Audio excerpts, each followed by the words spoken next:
You found HFY Vanguard, where humans stand fearless before the galaxy. Brace yourself. The story kicks off. The rusty asteroid wasn't a bar so much as a confession booth with cheaper whiskey and worse lighting. Out on the Centauri Rim, where star lanes frayed and law forgot to check its mail, men and women came to trade memories for money and hope for one last gamble. Thomas Thur nursed a chipped glass and a bruise the size of an asteroid belt under his ribs, the souvenir of a botched pickup he'd limped away from 30 minutes earlier. The Hyperion's bounty crew had chased him through 2 docking rings. The booth across from him exhaled a shadow. The figure wore a traveler's cloak, the kind you buy when you want to be noticed, not being noticed. A hollow slate slid across the table, numbers rising like a sunrise, enough credits to refit a dying ship, retire a dozen old debts, and buy silence from people who preferred screaming. Simple job, the voice said, genderless through a modulator. Walk in, walk out. Escort a princess who has fallen from favor. No guards, minimal resistance, an act of mercy if you squint. Thomas watched condensation crawl down the glass. His ship Patchwork Mercy had been coughing air like a tired smoker. Life support coughed back. Reactor coils wheezed. His emergency cash was a sock full of foreign coins and a promise that nobody trusted, least of all him. Easy money had teeth, though. He'd learned that on series in a warehouse with a floor that remembered blood. At the bar, an old rig pilot stared into his drink like it held a map to when things made sense. When the cloak rose to leave, the pilot tilted his head without looking. "Son," he murmured, voice like gravel under wheels. "Some jobs don't pay in credits." Thomas almost laughed. "What do they pay in ownership?" the pilot said. "Of you." The cloak paused. The hollow slate brightened. A data chip clicked against wood neat as ritual. Coordinates, biometrics, compensation on delivery. The figure's shadow moved like a tide. "Do you want your ship to breathe tomorrow, Mr. Thur?" He did. He wanted a hull that didn't creak like old bones and a life that didn't flinch at every knock. He wanted to stop running and to start choosing. He also wanted to stop bleeding. Wants are excellent liars. The smart part of his brain scribbled no across the stars. The desperate part picked up the pen and forged a signature. Thomas thumbed the chip. Cold kissed his skin, a prickle that slid under the nail and settled where instinct keeps its knives. One last run, he told the brews, the house, and the bartender, polishing the same glass since he sat down. Outside, a freighter's engines rumbled the walls. Somewhere, boots turned a corner. He did not see the pilot's hand tremble or the way the cloak's shadow bent the light. He did not see the trap. He only felt the door of fate swing inward. Thomas rolled the data chip between his fingers as the rusty asteroid's automatic door sighed open behind him, spilling the thin smell of ozone from the docking concourse. The station was a steel blister grafted to a mined-out asteroid, a place where nothing was permanent except suspicion. He walked toward Dock C boots clicking on the grated floor and thought about how many times he'd said, "one last run." He'd meant it every time. That was the problem. Somewhere along the way, last run had become shorthand for first mistake. The corridor curved, revealing Patchwork Mercy in her berth. She was ugly in a way that begged for pity, plates of mismatched hull welded over Scar's engine pods, scavenged from at least 3 different models, and a paint job the color of old regret. But she'd saved his skin more times than he could count, and Thomas wasn't sentimental enough to believe in loyalty, but he believed in debt. The kind you owed a machine for keeping you alive. He palmed the hatch and stepped inside. The smell was familiar, coolant old coffee, and the faint tang of burnt circuitry. He slotted the data chip into the nav console. A star map unfolded in pale blue light, coordinates pulsing in the Centauri system's luxury sector, rich man's space. He leaned back, folding his arms. No guards, no resistance, a gift-wrapped princess. The modulated voice in the bar had been smooth, but the words, too smooth. Rich families didn't leave princesses unattended unless they wanted someone to take them. On cue, the console beeped for confirmation, the biometric print of a Princess Irina Boldefleur, Royal House of Delure. Thomas knew the name in the same way every spacer knew the myth psychic emperors who could fold reality like origami. Supposedly, they'd gone reclusive centuries ago. But if she was real, she wasn't just expensive cargo.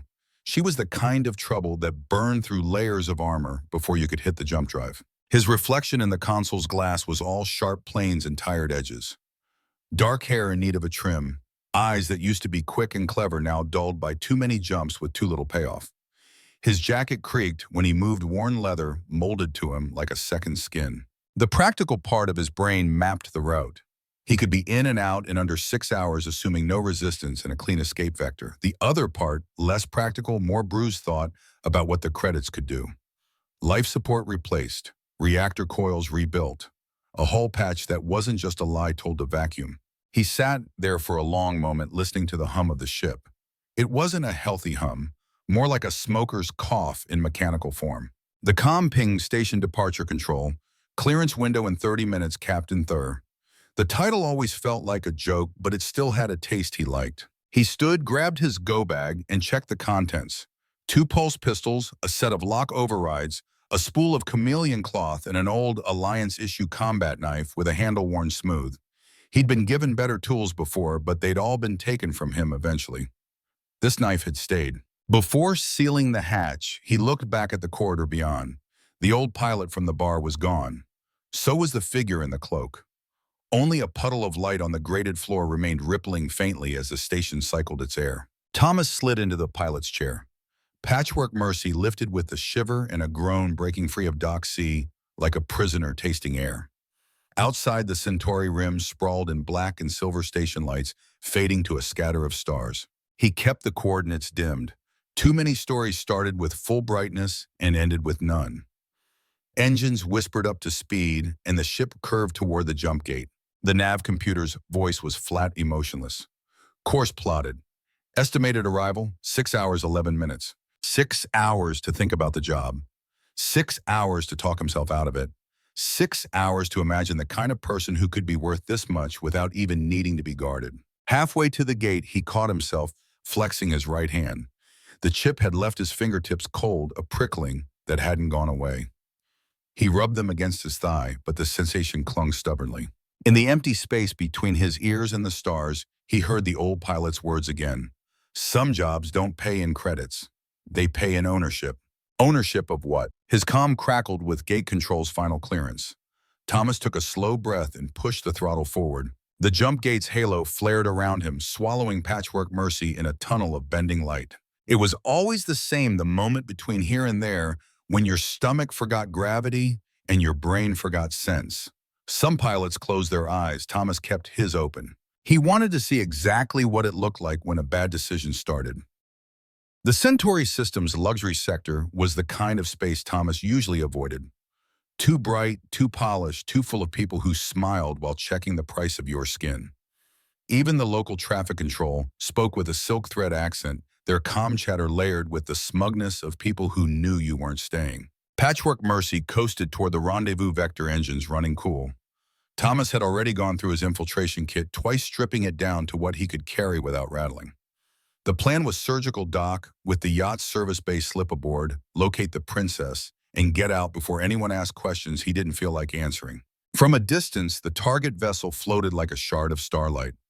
Not military, not transport. Pure indulgence, shaped into a hull. Polished chrome curves reflected the Centauri sun, and rows of luxury viewing ports winked like a necklace of diamonds. The registry name shimmered in gold script along the side Elysian Grace. Thomas slowed Patchwork Mercy to a crawl. The smaller ship was an eyesore next to the yacht's perfection, and docking would be like pressing a patch of rust against a glass sculpture. He smirked. Perfect. Nobody looked for danger and ugly. The service bay opened without challenge. No ID checks, no drone inspection. That alone put his instincts on edge. He eased into the berth, killed the engines, and cycled the airlock. Inside, the Elysian Grace didn't smell like a ship. It smelled like wealth climate control, so precise. The air was neither warm nor cold, perfumed faintly with something floral and expensive. The floor gleamed underfoot, not from polish, but from embedded gold flecks that caught the light in lazy arcs. Thomas crouched beside the bulkhead, eyes scanning for cams. There were no obvious lenses, no sensor arrays humming under the skin of the walls. Either the place was using invisible tech, or someone genuinely didn't care if a stranger walked aboard. His wrist scanner pinged softly, guiding him down a corridor lined with inlaid wood. Actual wood. Not synth panels, not polymer printed, to look like grain real living tree wood. Each section framed artwork star maps drawn by hand portraits of royal figures in robes that could have fed a mining colony for a year. He kept moving, the scanner arrow pulse counting down meters, 30, 20, 10. The last door in the corridor loomed ahead, a soft curve of brushed silver with a biometric lock plate. Thomas slipped a wafer-thin film of chameleon tech over his palm, the biometric print from the data chip. He pressed it to the plate.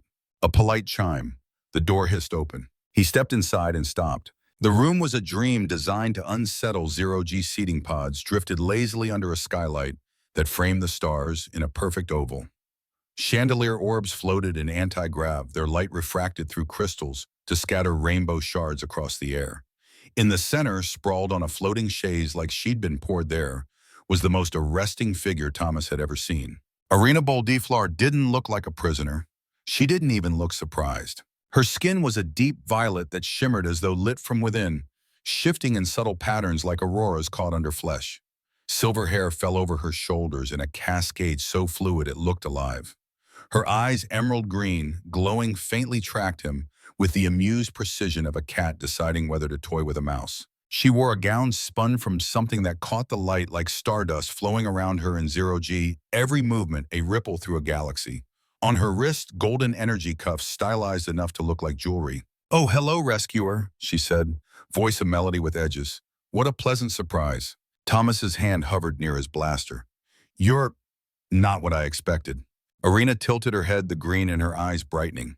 "And what did you expect, a damsel in chains, weeping for a savior?" She sipped from a goblet that shimmered through colors with each tilt. "That's terribly outdated. I'm here to get you out. But you're not the muscle-bound hero type they usually send." She flicked her eyes down his frame. "You're more scruffy, in an interesting way."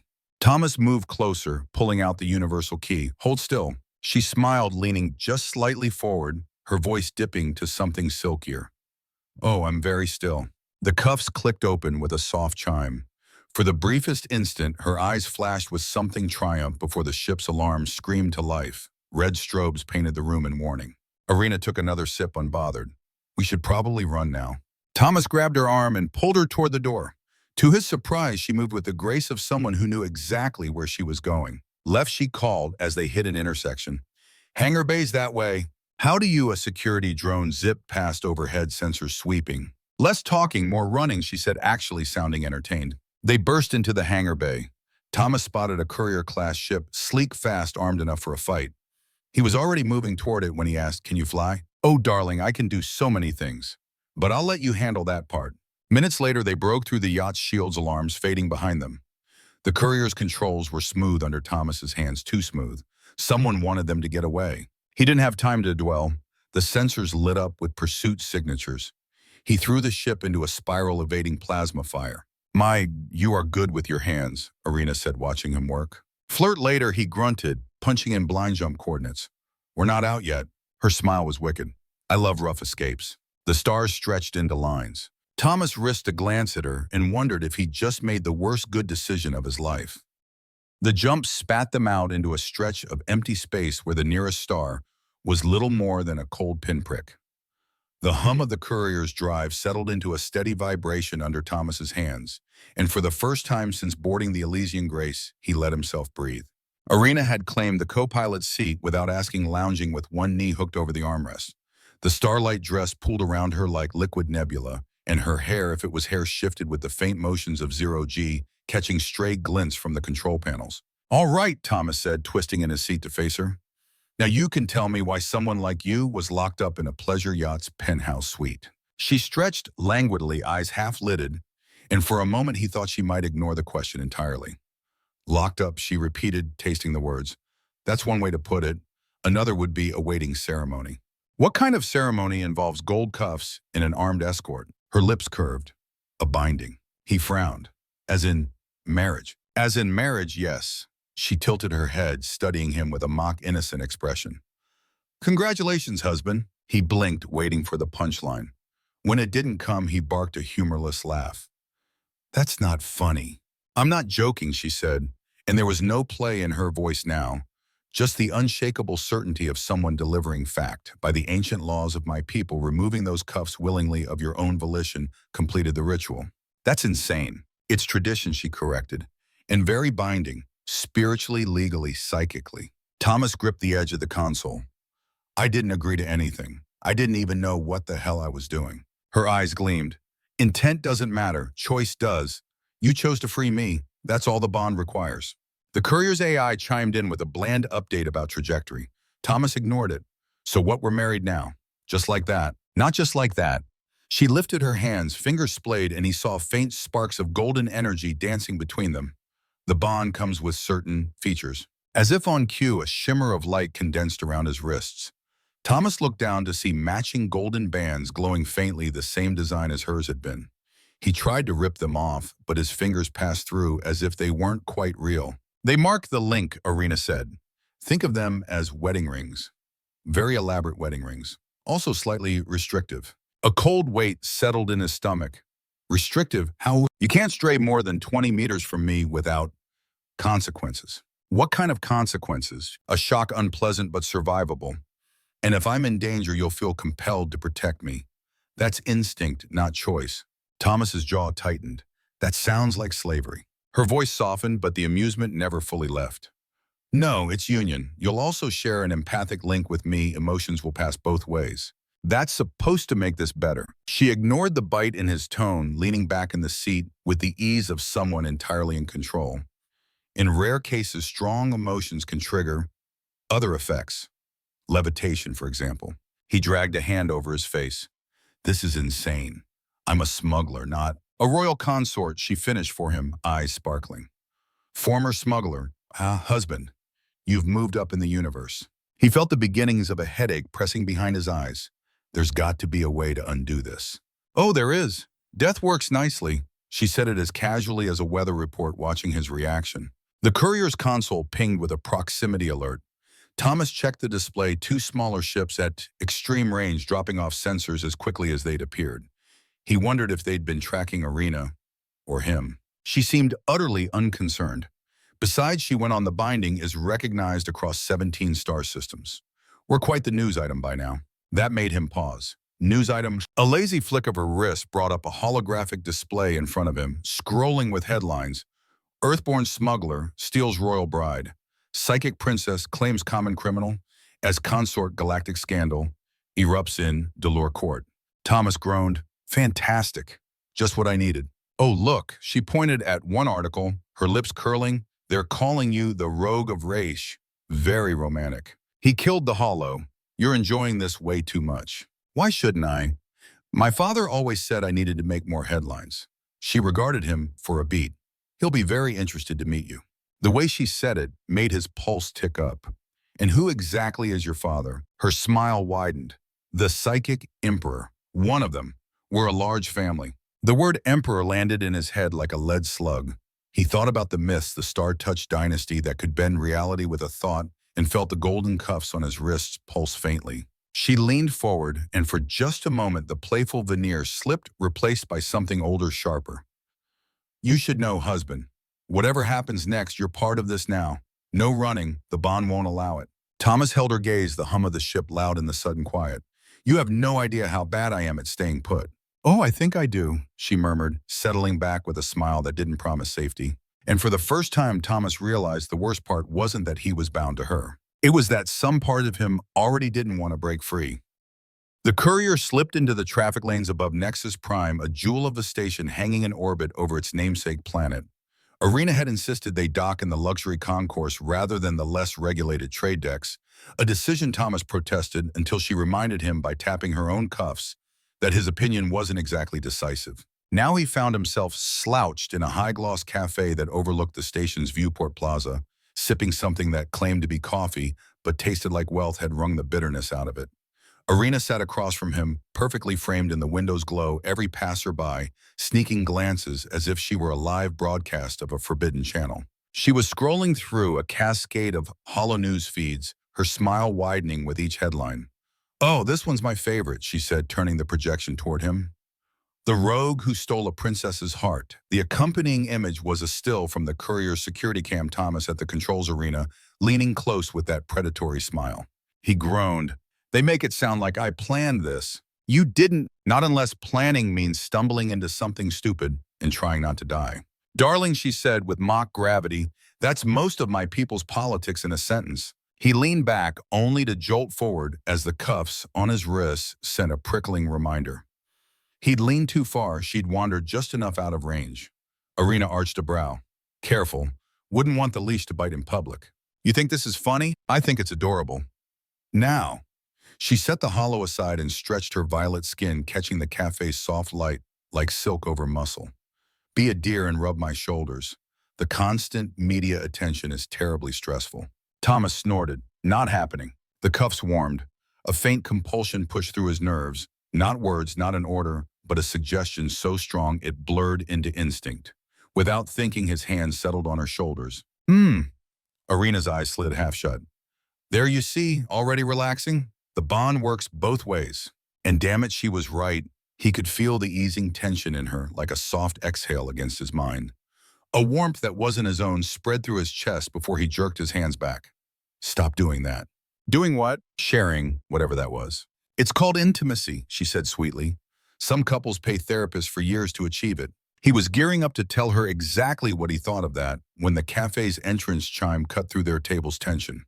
A small entourage entered, led by a man Thomas knew instantly. Oh, hell, he muttered. Victor Crane. Irina glanced at him, eyes bright with curiosity. Friend of yours? More like someone I once borrowed from without permission. Cargo job. Went badly. How badly? Well, the arm and leg you see, not originals. As if on cue, Crane's cybernetic eye whirred, locking on Thomas like a targeting reticle. His smile was as sharp as a plasma cutter. Thur, he drawled.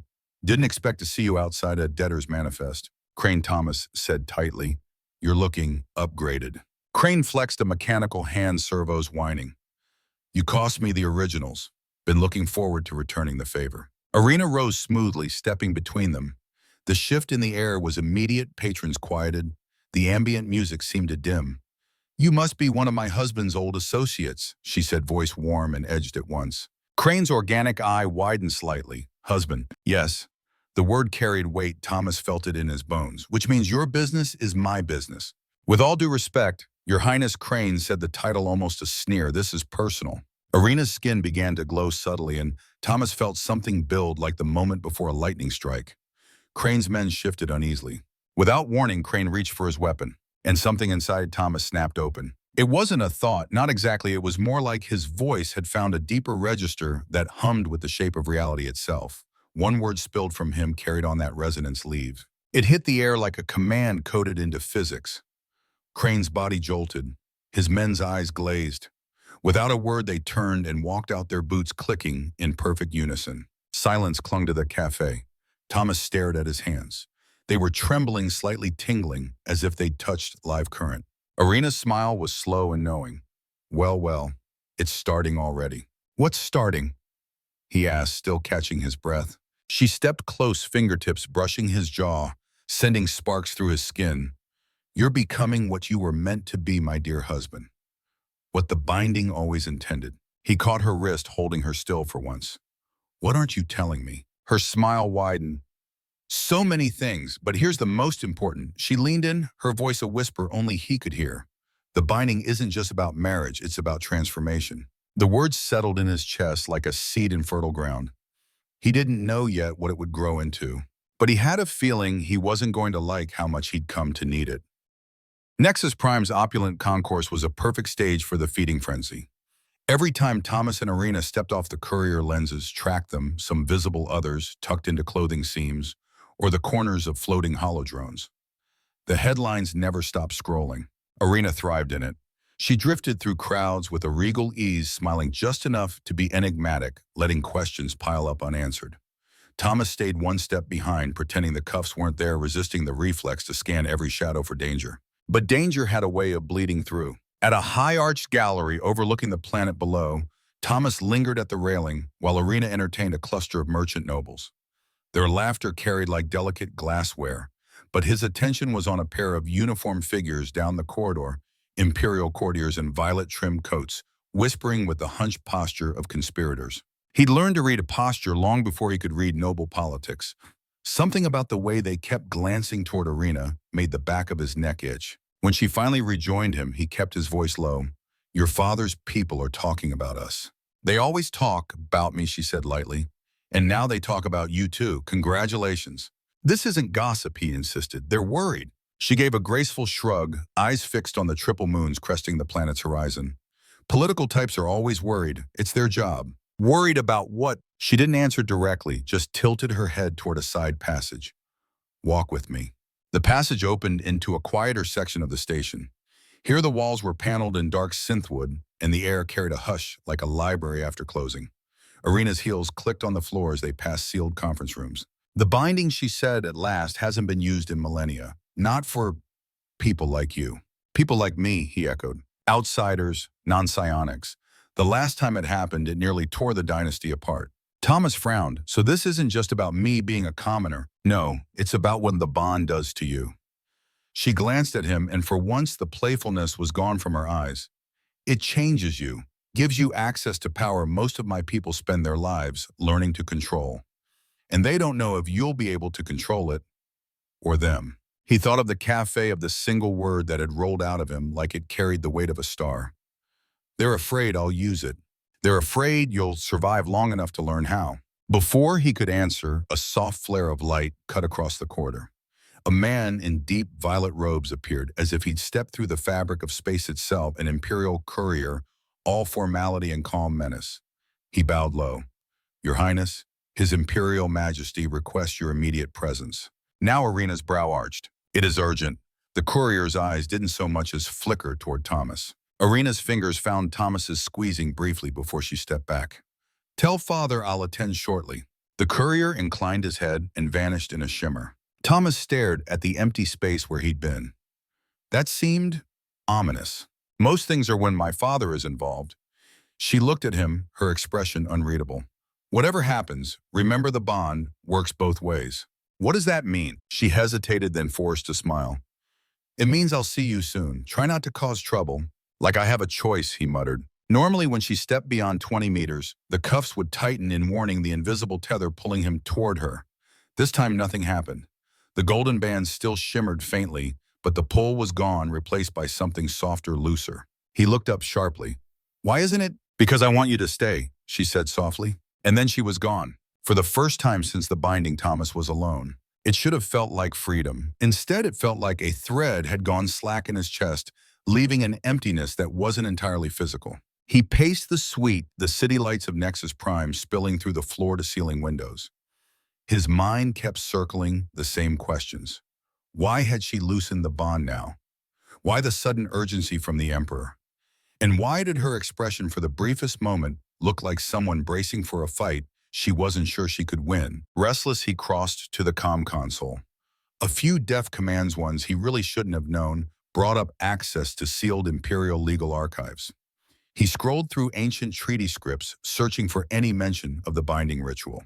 There it was, an unbroken wall of text, its language formal and cold. The bond may be dissolved only through mutual consent or the death of one party. Thomas sat back, the words heavy in his mind. So that was why the court was watching him like a loaded weapon. He was bound to Irina, and the only off switch was fatal. A flicker of sensation jolted through the loosened link, faint but unmistakable, Irina's emotions bleeding through.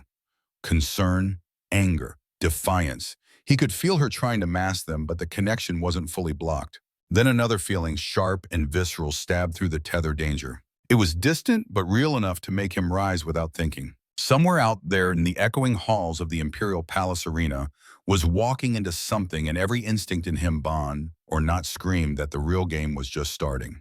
The palace didn't have guards in the conventional sense. The walls themselves were the guards, veins of psychic energy threading through polished obsidian, pulsing in rhythm with the city's distant heart.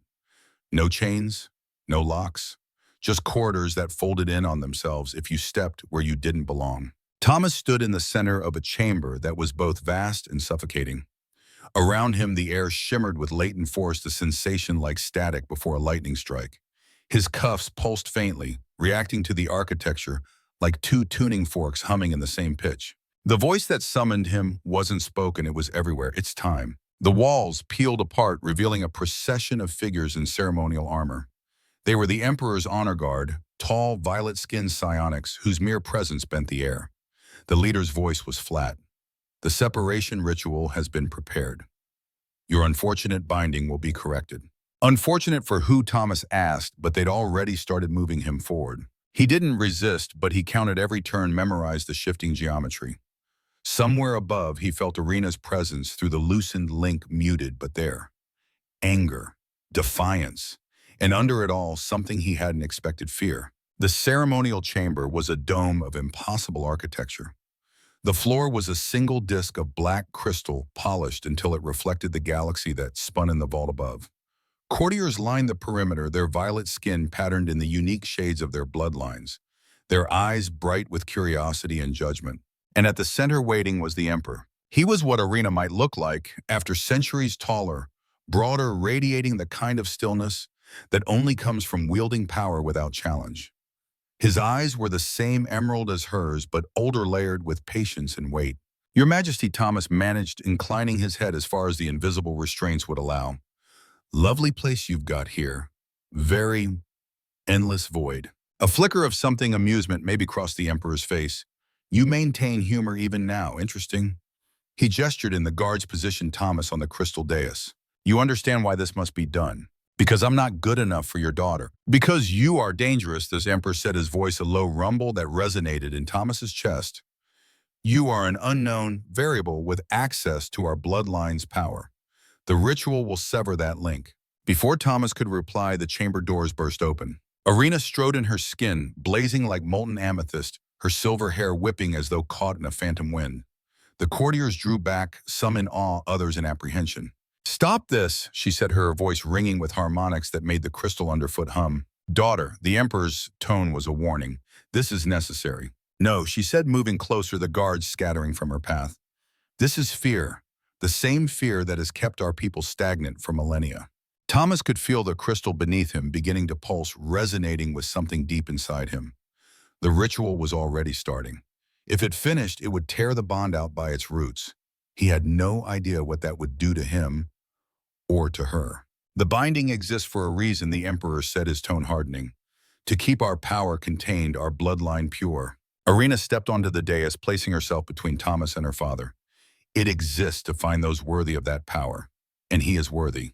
The Emperor's hand rose, psychic energy gathering around his fingers like a storm coiling in slow motion. Stand aside, daughter. Irina's voice dropped, lethal and certain. Make me. Thomas didn't think he called her name. Irina. She turned, and in her eyes he saw everything in their first meeting.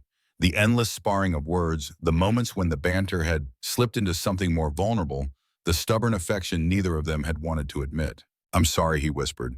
Then he reached deep, not just into himself, but into the link between them. The living cord of energy that had been there since the cuffs first touched his skin. He pulled. The bond shattered like glass under a hammer. The shockwave tore through the chamber. Courtiers staggered, the Emperor's gathering power sputtered. Above the starfield, visible through the dome, flickered as if the galaxy itself had blinked. Irina gasped, one hand clutching her chest where the bond had lived. What did you do? Thomas stepped down from the dais, the restraints falling away like mist.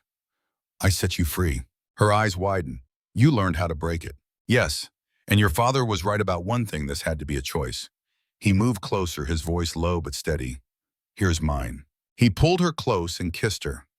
Not like their first kiss, full of surprise and electricity. Not like the ones that had been playful challenges. This one was simple, deep, certain. When they broke apart, her skin was glowing softly, not from power, but from something warmer. You broke the bond, just to choose me anyway. I never claimed to be smart. A sound broke the stillness, laughter deep and genuine. They turned to see the Emperor smiling, a sight so rare that even the courtiers seemed unsure how to react. Well done, he said, stepping forward. Very well done indeed. Thomas's jaw tightened. You planned this. Of course, the Emperor said, as if it were obvious. The contract, the ease of your so-called rescue, the light security, it was all arranged. I needed to see if you were truly worthy of my daughter, not just her power, but her heart. Irina's eyes narrowed. You manipulated us both. I tested you both, the Emperor corrected. He circled them slowly. But the feelings you've grown, those were real? And the choice you just made was yours alone. Thomas thought back to the too easy job in the rusty asteroid, to the old pilot's warning. There was a prophecy, wasn't there? The Emperor's smile deepened. Only one from beyond shall bring balance to the dynasty. I've known it was you for some time. Around them, the courtiers whispered, the air thick with the scent of shifting allegiances.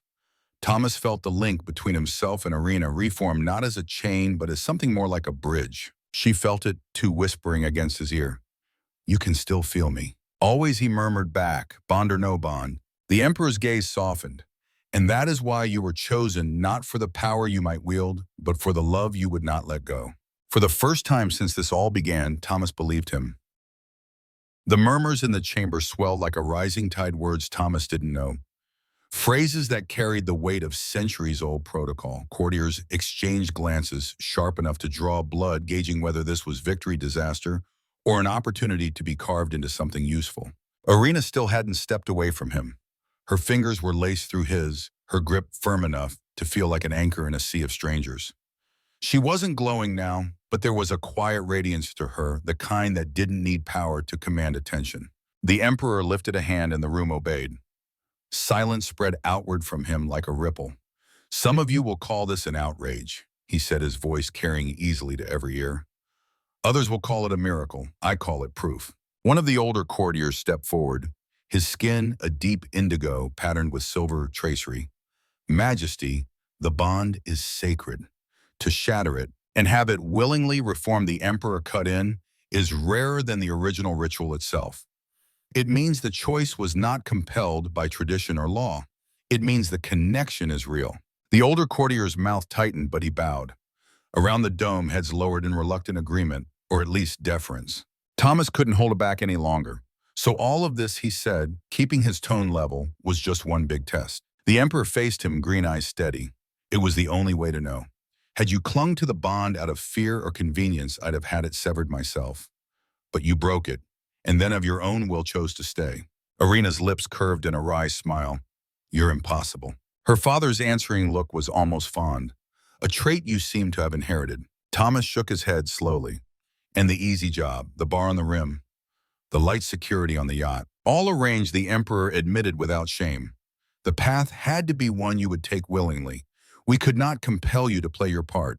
Thomas thought of the cloaked figure in the rusty asteroid, the data chip that had felt too cold in his palm.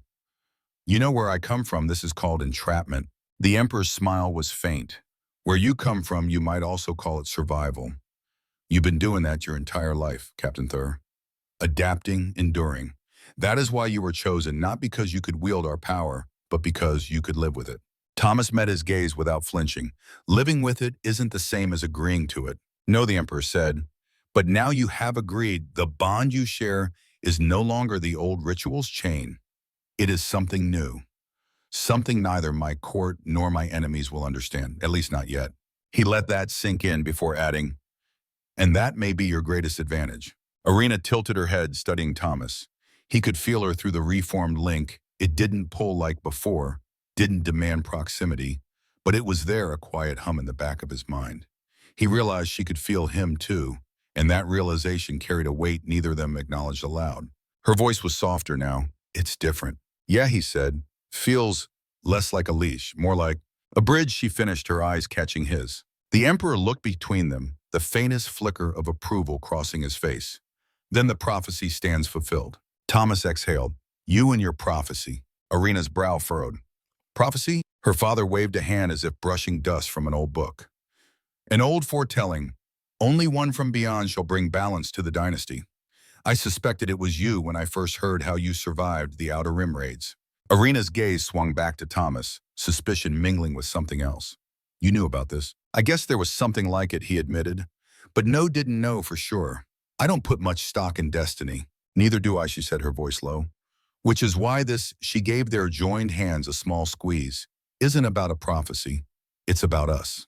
A murmur swept the court at that, but Thomas didn't care. For the first time, the eyes on him didn't feel like crosshairs. The Emperor straightened, the moment of warmth gone.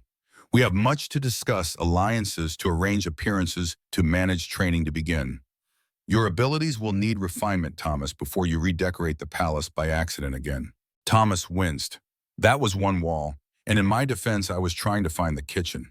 Arena's laugh cut through the tension, a bright chime in the vast chamber. Don't worry, darling. I'll make sure you're trained properly. She leaned in just enough for her words to be for him alone, starting with how to use all that energy in ways you haven't even imagined.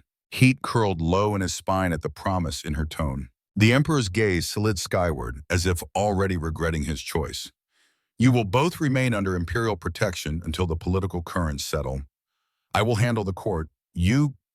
His eyes narrowed slightly at Thomas.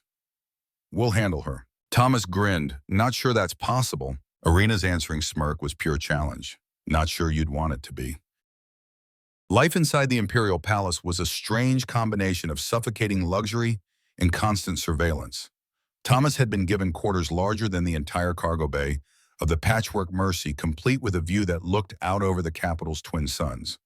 The walls were carved from some shimmering stone that shifted color depending on the time of day, as if the room itself wanted to keep him entertained. He'd expected to feel trapped. Instead, he felt busy. Arena was a whirlwind from dawn to dusk, if the palace had such a thing as dawn and dusk. She dragged him to court functions, diplomatic audiences, training sessions, where psionic instructors tried to coax the power inside him into predictable shapes. He failed at predictable, but he was getting good at improvised.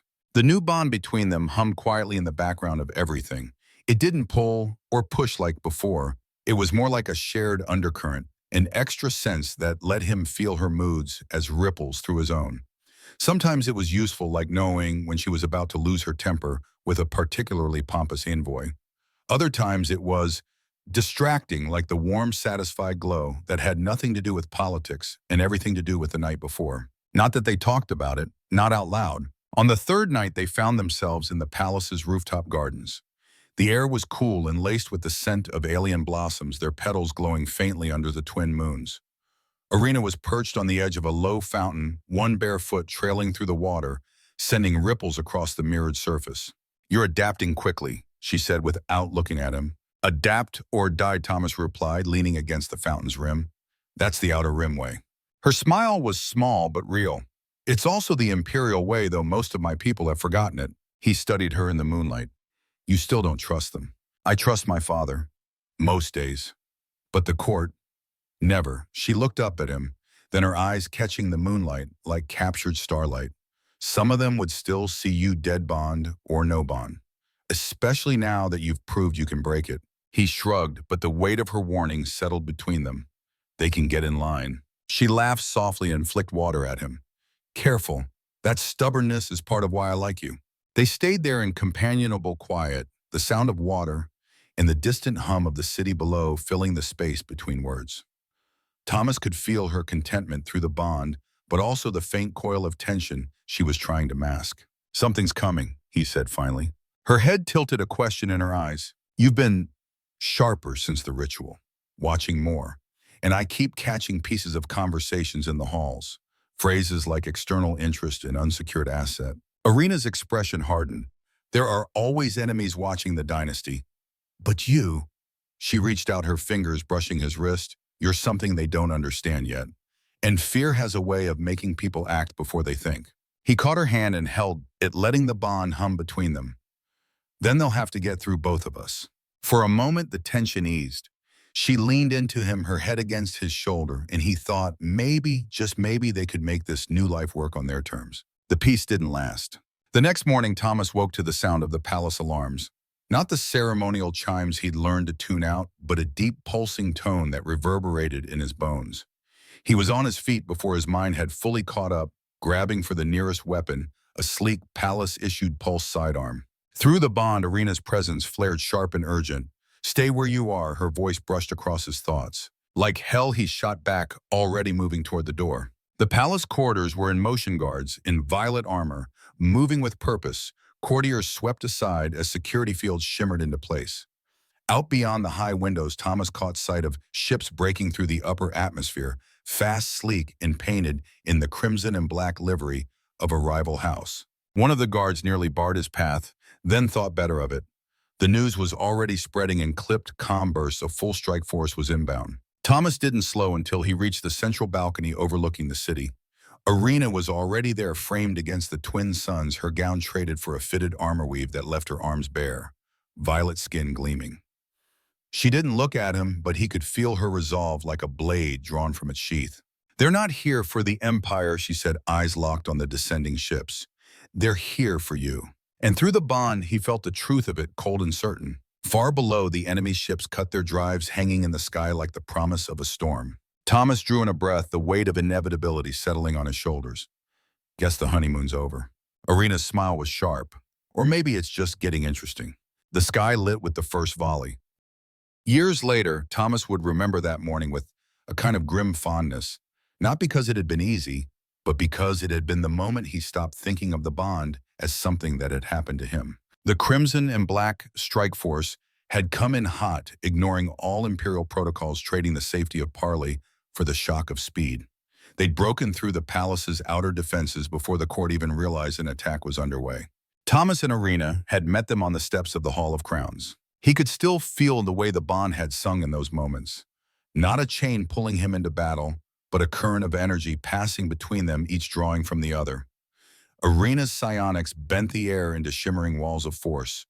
Thomas's untrained but raw power cracked the ground under enemy boots and sent their formations scattering. They'd won, though neither of them had escaped unscathed. Irina had a hairline scorch across her ribs where a pulse round had grazed her. Thomas had a new scar that traced the line of his collarbone, the mark of a blade meant for her. The court had been unsettled. Some saw the victory as proof the bond was dangerous, others as a sign it was destiny fulfilled. The Emperor had said nothing publicly, but the rare nod he gave Thomas in the aftermath said more than any proclamation. Life settled again in its own chaotic way. There were always threats, always politics, always the low hum of danger in the quarters. But there were also moments, quiet ones in the rooftop gardens, or rare nights aboard the Patchwork Mercy, when they could vanish from court and just be Thomas and Irina, not husband and consort, not prophecy and power. It was on one of those nights, curled together in the ship's narrow bunk, that Irina asked him the question she never had before. "If you could break it again," she said, her voice quiet in the dim cabin, "would you?" He didn't answer right away. He thought about the freedom he'd felt in that heartbeat after shattering the bond the first time and the emptiness that had followed it. He thought about the weight of being tied to someone by something older and stronger than choice, and how somehow they'd managed to turn it into something that was choice. "No," he said finally, "not unless you ask me to." Her fingers traced the edge of his scar. "Even if it meant walking away, especially then," he said. She smiled against his shoulder, and he felt it through the bond, warm and certain. Outside the viewport, the stars wheeled on, vast and indifferent. Somewhere far from the Empire's reach, a cloaked figure sat in a shadowed booth, sliding a data chip across a table to another desperate soul. Thomas hoped they knew what they were walking into, and he hoped for their sake they were ready to choose the chains.